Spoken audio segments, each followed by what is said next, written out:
Hi hello नमस्कार, मी पौर्णिमा. माझ्या YouTube channel पुन्हा एकदा तुमचे खूप खूप मनापासून स्वागत आहे.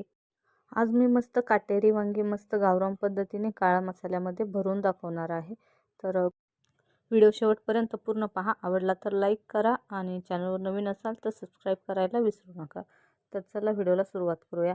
तर सर्वात अगोदर मी इथे एक मोठा कांदा घेतलेला आहे. कांद्याला मी 2 भागामध्ये कट करून घेतलेला आहे. त्याचबरोबर थोडंसं सुकं खोबरं घेतलेलं आहे. हे आपण गॅसवर कांदा जो आहे तो छान काळा होईपर्यंत आपण भाजत राहायचं आहे.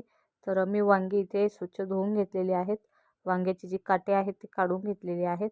वांग्यांना असं 4 भागांमध्ये मी कट करून घेऊन पुढची देठे जी आहेत ती काढून टाकलेली आहेत आणि मिठाच्या पाण्यामध्ये वांगी काळी पडू नये यासाठी मी मिठाच्या पाण्यामध्ये ठेवलेली आहेत. तर आता वांगी साईडला ठेवून देऊया आणि मसाल्यामध्ये मी दाखवते काय घेतलेलं आहे. तर मसाल्यामध्ये मी घेतलेली आहे थोडीशी हिरवी कोथिंबीर घेतलेली आहे. त्याचबरोबर थोडेसे फुटाणे घेतलेले आहेत मी भाजून. 7-8 10 लसणाच्या पाकळ्या घेतलेल्या आहेत. थोडेसे धने, खड्या मसाल्यांमध्ये जावित्री, चक्रीफूल, दगडी फूल आणि दालचिनी घेतलेली आहे. थोडंसं कारळ मी हलकंसं भाजून घेतलेलं आहे आणि त्याचबरोबर 4-5 सुक्या लाल मिरच्या घेतलेल्या आहेत. थोडंसं खोबरं घेतलेलं आहे आणि भाजलेला कांदा घ्यायचा आहे. आणि आता हा मसाला सर्व एकत्र करून थोडासा भाजून घ्यायचा आहे. तर ह्या सर्वांचं आपल्याला थोडंसं हळद आणि मीठ घालून पाणी न घालता एक सुकं वाटण तयार करून घ्यायचं आहे. आणि तयार केलेलं वाटण मस्त वांग्यामध्ये मी आता भरून घेत आहे. तर छान दाबून सर्व बाजूंनी भरून घ्यायचं आहे. तर हा जो मसाला आहे हा पाणी न घालताच जमेल तितकं कोरडं करण्याचाच प्रयत्न करा, म्हणजे आपल्याला भरण्यासाठी सोपं जातं. जर हा मसाला आपण पाणी घालून खूप जास्त पातळ केला तर आपल्याला वांग्यामध्ये भरता येणार नाही व्यवस्थित. त्यामुळे जमेल तितकं कमीच पाणी घालून हा मसाला जो आहे तो तयार करून घ्यायचा आहे आणि अशा पद्धतीने मस्त व्यवस्थित वांग्यांमध्ये सर्व वांग्यांमध्ये भरून घ्यायचा आहे. आणि आता इथे मी सर्व वांग्यांमध्ये मसाला व्यवस्थित भरून घेतलेला आहे. तर पहा किती मस्त मी मसाला इथे भरून घेतलेला आहे. अशा पद्धतीने जो आहे मसाला आपल्याला भरून घ्यायचा आहे वांग्यांमध्ये. तर आता मी इथे एक कढई घेतलेली आहे. कढईमध्ये 2-3 चमचे तेल घालूयात. तेल छान गरम झाल्यानंतर यामध्ये 7-8 कढीपत्त्याची पाने घालायची आहेत. कढीपत्त्याची पाने छान तडकल्यानंतर यामध्ये लगेचच आपण वांगी टाकून छान परतून घ्यायची आहेत तेलामध्ये. सर्व वांगी मी तेलामध्ये टाकलेली आहेत आणि आता गॅसची फ्लेम हाय ठेवून साधारण 2 ते 3 मिनिटे आपण वांग्यांना तेलामध्ये छान परतून घेऊयात. साधारणतः 2 ते 3 मिनिटे वांग्यांना इथे मस्त व्यवस्थित मी परतून घेतलेला आहे. आणि आता यामध्ये उरलेला जो मसाला आहे तो पण टाकून मिक्स करूयात.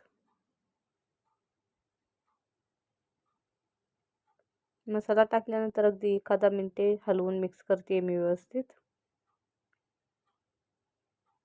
तर पहा आता सर्व मसाला आणि वांगी जी आहेत मस्त व्यवस्थित परतूनही झालेली आहेत आणि मसालाही छान मिक्स झालेला आहे. आणि आता वांगी शिजण्यासाठी आपण यामध्ये पाणी घालणार आहोत. तर इथे मी साधारणतः एक छोटासा 1 ग्लास मी पाणी घालत आहे. एवढ्या पाण्यामध्ये आपली जी वांगी आहेत छान शिजून तयार होतात.